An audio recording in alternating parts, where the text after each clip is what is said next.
Alors Indigo, c'est une société qui existe depuis 25 ans maintenant, qui travaille dans le développement durable, essentiellement sur le volet environnemental.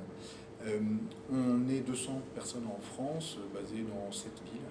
Et en fait, on intervient sur deux activités, une activité de conseil en développement durable et une activité d'ingénierie. L'activité de conseil consiste à accompagner les directions générales d'entreprise dans leurs décisions, l'intégration du développement durable, mais au cœur de leur stratégie. Il s'agit d'éviter faire en sorte que le développement durable soit à côté de la vie économique de l'entreprise, mais vient de la réintégrer. Et ça veut dire que concrètement, on les fait travailler aussi bien sur les process, donc comment est-ce qu'on peut être plus vertueux au niveau de l'organisation de l'entreprise, l'organisation de la production, et l'innovation, l'éco-innovation. Donc on fait, à travers de l'éco-conception par exemple, de produits ou de services dans les permettre d'innover, de mettre sur le marché de nouveaux produits ou de nouveaux services. Et puis l'activité d'ingénierie, donc là ce sont 4 départements. Un département qui est dans le domaine du déplacement, transport, un autre dans le domaine de l'énergie, un troisième dans le domaine des déchets et de l'écologie industrielle, et puis un quatrième qui concerne le bâtiment durable.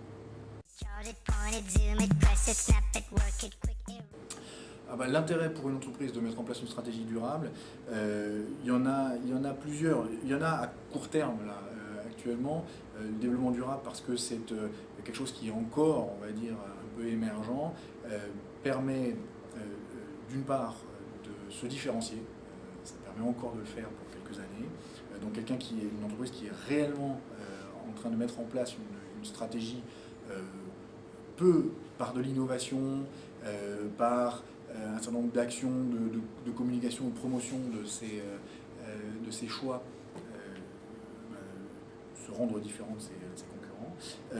La deuxième chose, c'est qu'actuellement encore, il est peut-être possible que ce soit économiquement rentable. Le durable rentable existe parce qu'il y a lieu de faire des économies d'énergie, il y a lieu de faire des économies au niveau de l'utilisation des matières premières. Ça c'est l'aspect court terme. Puis l'aspect long terme, je dirais que d'abord il y a de plus en plus d'entreprises qui utilisent le développement durable comme axe d'innovation. Et c'est vrai que réfléchir par la contrainte, puisqu'il s'agit bien de ça, permet d'être particulièrement innovant. Quand je dis réfléchir par la contrainte, ça veut dire comment est-ce qu'on produit comment est-ce qu'on produit le même service, par exemple, avec 2, 3, 4 fois moins de matière. Comment est-ce qu'éventuellement on décide de dématérialiser complètement un bien en allant vers de la location. Comment est-ce qu'on décide de poursuivre la durée de vie d'un produit, au lieu de continuer sur les notions d'obsolescence programmée. Bref, tout ça, ça permet d'innover.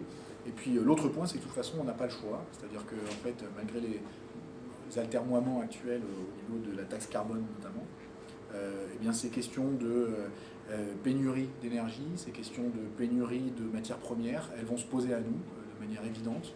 On est 9 millions d'habitants, 9 milliards d'habitants dans 40 ans, donc on va augmenter de 50%,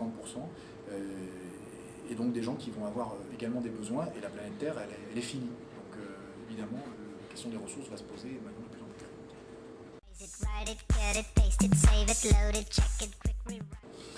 Mon opinion sur la taxe carbone, d'abord c'est que je crois que ce qui est important, c'est qu'on puisse développer, alors il y a deux choses.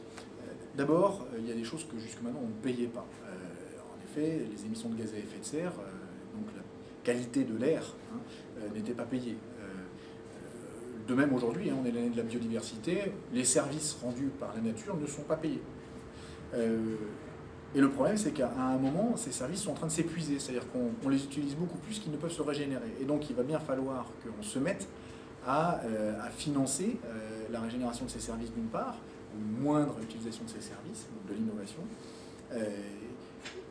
Et ça veut donc dire qu'un mécanisme financier est certainement la meilleure manière de rémunérer ces services-là. Et puis la deuxième chose par rapport à la taxe carbone, c'est qu'on se rend compte, quand on benchmark un peu, et ça je pense ça a été une erreur d'appréciation ou de communication en tout cas autour de la question de la taxe carbone, il y a un certain nombre de pays dans l'Europe du Nord qui ont mis cette taxe en place, Et je parle de la Suède, par exemple, qui l'a mise en place en 97, je crois, et de 97 à aujourd'hui, ils ont fait 48% de croissance. Donc ça ne veut pas dire que taxe carbone n'est pas égal à distorsion de la concurrence et ne pèse pas forcément sur la croissance. On peut avoir les deux, et au contraire, là il y a eu des innovations justement très fortes sur l'utilisation de l'énergie qui ont été faites en Suède, parce que, je le répète, quand on est sous la contrainte, on est beaucoup plus intelligent.